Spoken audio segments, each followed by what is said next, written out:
Preparing to live stream.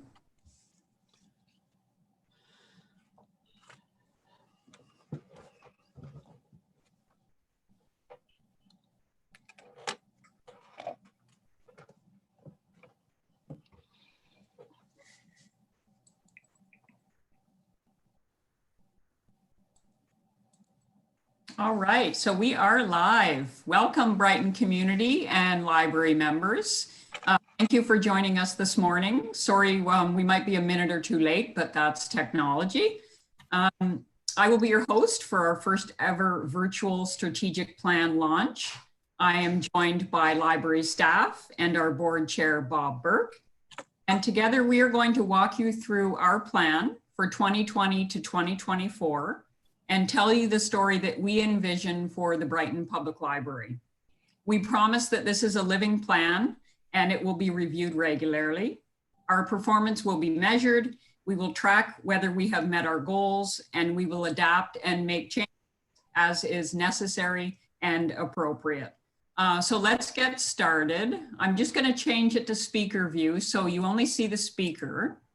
And the other thing I'm going to do is I'm going to share my screen so that as we go through the plan, you can actually see what we're talking about. All right, so there we are. There's that comfy furniture that everyone probably recognizes. I know we're missing it, and I'm sure you are too. This is Austin. He is a frequent flyer with us, enjoying a paint event. And I do want to point out his t-shirt with the days of the week. I don't know about you, but I could use one of those right about now. All right, so here we are at the welcome. The Brighton Public Library Board is excited to share with you the 2020 to 2024 strategic plan for your library. This plan is the result of a collaborative effort between staff and the library board and encompasses the feedback that we received from community members. You spoke and we listened. Through surveys, comment cards, conversations, and more, we created a vision that we think speaks to the needs of our community. You enjoy our welcoming space, and now we have the opportunity to enhance and develop our services, and that is what this plan strives to do. So while our values remain the same, we have captured our vision, our mission, and our direction in a new way. This is your library, and you are part of our story. So I am going to throw it over to Bob, our board chair, and he is going to discuss the vision and the mission. There's Bob right there, that handsome guy. All right, over to you, Bob. Well, thank you very much, Heather. As chair of the Brighton Public Library, it gives me great pleasure to thank our CEO and their staff for coming together to produce our plan for 2020-2024. There are two very important catchwords, as you can see on the screen. The first one is vision, and the vision means to connect, to enrich, and to inspire. The second important word is the mission of the library. We support our community's engagement in imagination, discovery, and creativity. Thank you very much. Great, thank you, Bob. Up next is Penny, and Penny's going to talk about what we value. Good morning, everybody. I'm really glad to get this chance to share with you today. We value equal access to information, services, and library materials. These are essentials in all libraries. We value community engagement and communication. Now more than ever before, this is vital for Brighton. We've never had an opportunity like this before to reach out in so many different ways. We value innovation in the delivery of library services. Brighton Public Library has to stay relevant and sensitive to the needs of the community and our patrons. We value intellectual freedom. This is crucial. It's a cornerstone of library values. And finally, we value collaboration with the municipality of Brighton. It is extremely important to have community partnerships that work well. Thank you, Penny. That was great. So the big portion of our strategic plan are the 4 directions that we have created. And all of the directions include action steps. So a staff member is going to talk about each of these. And with the first direction, we've got another Penny. Go ahead, Penny. Everyone, I'm going to talk to you about how we support learning that values all members of the community. This is something we always strive to do. The first point is extend program offerings to serve a wider audience. We are always looking for new ways. We have expanded our partnership with Early On to provide for families of young children. We've begun using our Ozobots and extended programming with school-age children. Jenny will speak a little more about our children's program. We are looking to expand on our teen programming as well. Isabel will talk to you about an initiative that she's working on for that. We will also continue with our dementia-friendly initiative, which began with staff training through the Alzheimer's Society last fall. Training has continued, and we will be creating cognitive care kits that will be made available to promote meaningful engagement and activities with loved ones living with dementia. So we look forward to rolling that one out over the course of the year. We will offer more online resources. We recently have added to those listed on our website. You will find them under the Electronic Resources tab. The latest additions include A to Z World Travel, which includes 202 World City travel guides. A to Z World Food, which includes cultural articles and recipes. Mango, which is a language program for adults with 70 different languages. Little Pim is similar to that. It's a program for children with 12 different languages. You'll notice we have a teen health and wellness app. It's a teen-friendly app with curricular and self-help articles and interactive components. Creative opportunities for community members to share knowledge and experience. We'll continue to open up our meeting room space to host a wide variety of community members sharing their expertise, some of which have already included knit and crochet, art, game nights, and beginner cross stitch. If you've got a skill to share, let us know. Excellent. Thank you, Penny. Welcome. And to talk about, introduce and talk about our second strategic direction is Greg. Go ahead, Greg.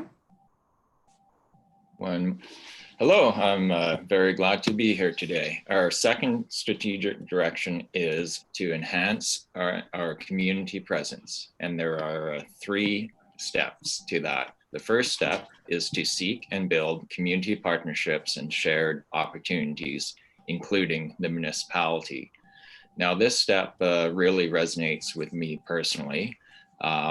You may have heard that libraries are more than just books, even more than just information sources. That is important, and there's a proud history behind that.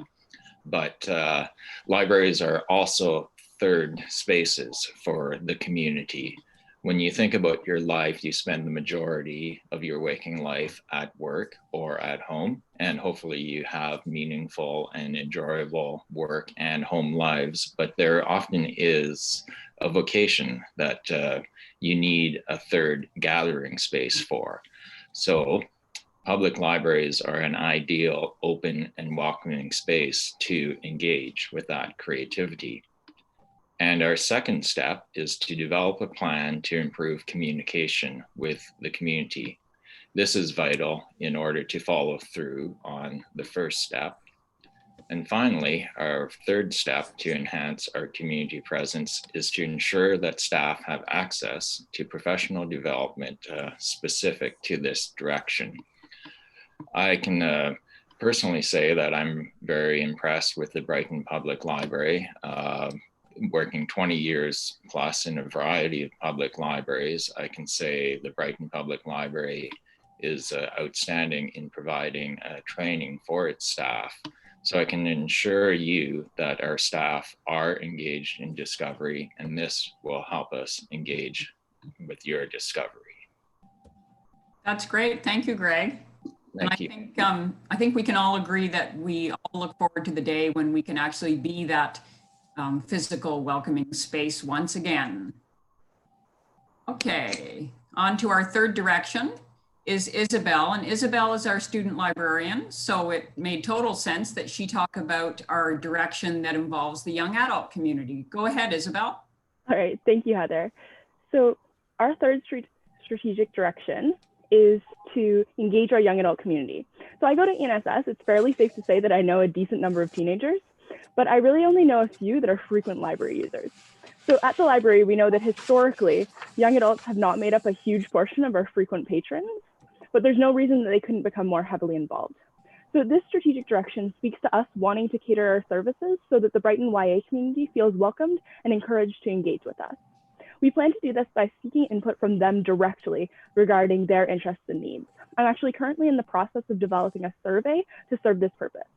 So this survey, along with many of these other action steps I'm about to quickly run through, will really begin to come into play once we return to our physical space. It's a little hard to get some of it started right now, but we're doing it. So using the results of this survey as a guide, we'll collaborate with community partners to provide a coordinated network of youth services and to ensure that staff have access to related professional development. We will also be sure to offer age-appropriate and relevant programming, potentially including things like study groups, movie nights, and guest speakers on topics that are indicated in the survey as being of interest to our YA community. That's great. Thank you, Isabel. And our fourth and final direction, our physical spaces. Jenny is going to talk about that. Go ahead, Jenny. Thank you, Heather. Develop our physical and virtual spaces. We are looking at revitalizing our website to make it more user-friendly and accessible for all. To enhance the children's area with interactive elements. Play is the way children learn. We would like to harness the power of play. Our Ozobots, which are little tiny robots that blend the physical and digital worlds and teaches kids programming. This has been a very successful with our local school class visits to the library. Presently, the library is looking at STEAM kits and launch pads. Enrich our physical space with signage and visual components. We have a blank canvas to work with. Presently, several local artists are hanging their work. Still, this will continue to grow. A large media screen is now showcasing our upcoming events, signage on many of our stacks, making it easier to find your favorite genre. In the children's area, the Easy Read collection has been separated into reading levels from 1 to 3. Artwork and our graphics for the program room and the children's area are being looked at. Thank you. Thanks, Jenny. And again, we can't wait to get back to our physical space. So up next is Andrea, and Andrea is going to talk about how we are implementing some of these changes while we've been closed. And while she talks about that, I'm just going to leave it here on this totally serious picture of some of our staff members. You can tell we're just totally serious about our work. Go ahead, Andrea. Thanks, Heather.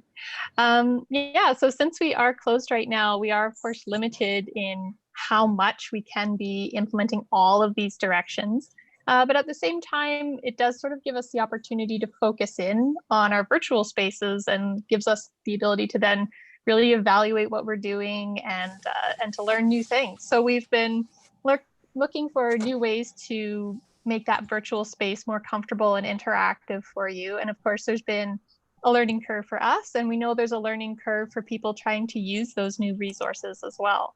So in terms of enhancing our online presence, Penny had talked about the new e-resources that we have available now. So that's certainly part of trying to bring more resources to you online, even though we're in social isolation. But also our Facebook groups. If you're on Facebook, I'd encourage you to check out our book club hub or our parents and caregivers group for those who are trying to keep kids busy while we're all on our own right now. So we are trying to keep those groups active and trying out new ways of interacting with you there. But we also have a young adults account on Instagram. So if Instagram is your platform, I'd encourage you to check that out as well. And of course, now we're experimenting with using YouTube to bring this type of interaction to you, even if you don't have a Facebook account or you don't want to be interacting there. So we are trying new ways of implementing this, our strategic directions in sort of ways that we weren't anticipating when we when we made them initially. Now we're able to really focus in and get experimenting and try new things. So we look forward to hearing some feedback from you as well as we go along with this. That was really great. Thank you, Andrea. So I'm going to leave it here on this picture. Some of you may recognize Jeff, one of our community members. He's a regular at the library, comes in, reads the newspaper. So up next is Kim, and Kim is going to talk about Pop-Up Library. Go ahead, Kim. Thank you, Heather. For anyone who might not know what a pop-up library is, a pop-up library is a collection of resources taken outside of the physical library space and into the public space. For example, into the parks, community events, and local businesses. Pop-ups are about informal access to library resources. It's an extension of the library brand based primarily on the promotion of literacy and reading for all ages. Our goal with the Pop-Up Library Initiative is to expand community awareness of the full range of library services and to connect people who don't typically use the library. For the past 4 years, the Brighton Library has been enhancing its community presence by building community partnerships, and last year, we received the Angus Mowat Award of Excellence for delivery of the Pop-Up Library service. Due to the current circumstances, we are uncertain as to how the Pop-Up Library program will unfold this summer. However, we are committed to reaching out to community partners for the opportunity to strengthen and expand the library's promotional opportunities. Following the success of the Pop-Up Library over the years, it has become apparent that this program is definitely a valuable extension of the library service. Thank you, Kim. And I just want to make note that Kim is a champion pop-up library popper. Thank you, Heather. All right. So last and never least, we've got Vicki. And Vicki's going to tell you about how to get in touch with us and where we're located. Go ahead, Vicki. Okay. Hello, everyone. The main branch is at 35 Alice Street in Brighton. We can be reached by phone there at 613-475-2511. And it's a very welcoming and warm place, and it would be great to see you there. The Codrington branch is at the Codrington Community Center at 2992 County Road 30. And the phone number is 613-475-5628. Now, for those of you who aren't familiar with the Codrington branch, it's a small but very diverse collection that's held there.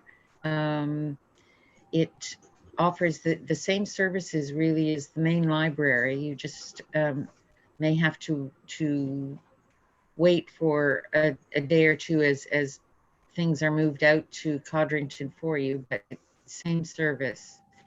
And Jenny, the best thing of all is that Jenny manages it.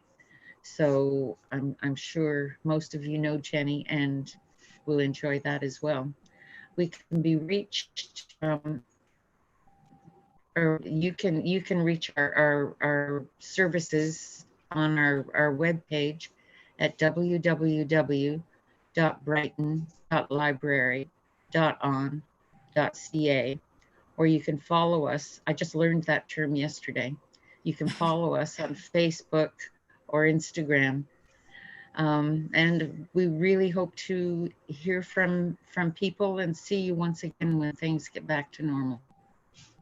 Thank you, Vicki. And I think, again, I speak for everyone in saying that we're all learning something new every day during this time. All right, so I'm just going to go back to the top of the plan.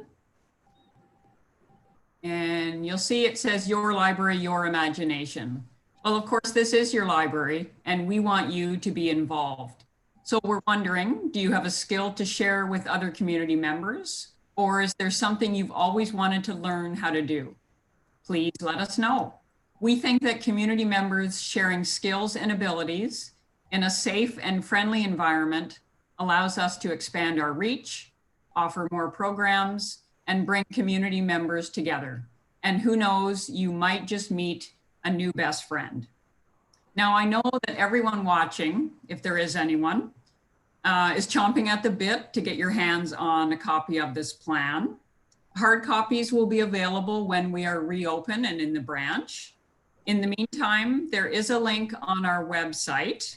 So let me just share that page with you. There's our website, as Vicki talked about.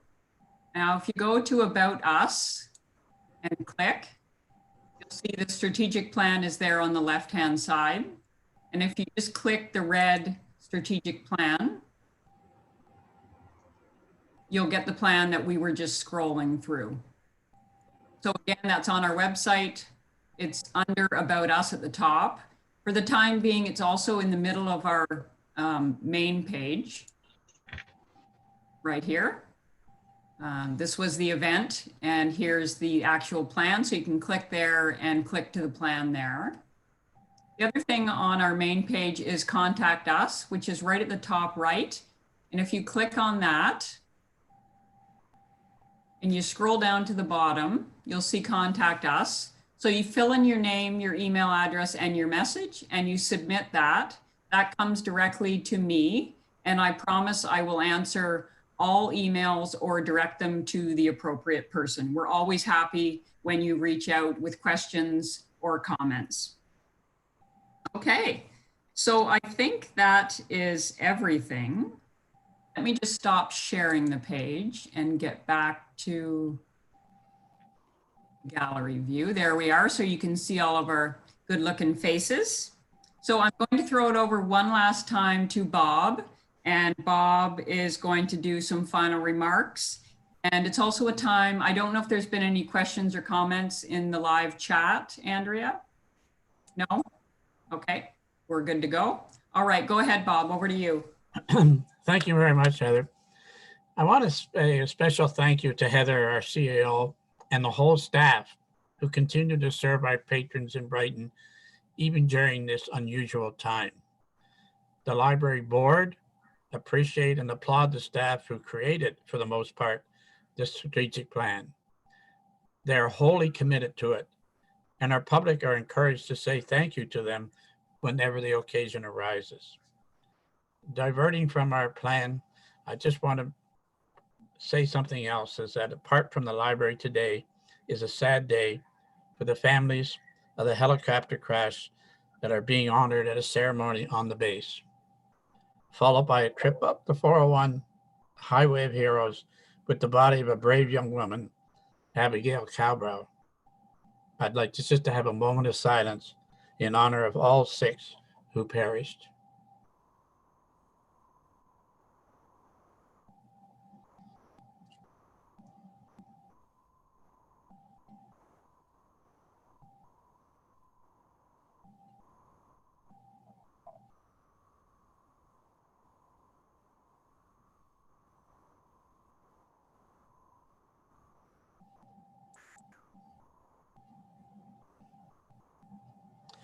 Thank you very much, and everybody have a good day, and we're looking forward to seeing you when the library can open.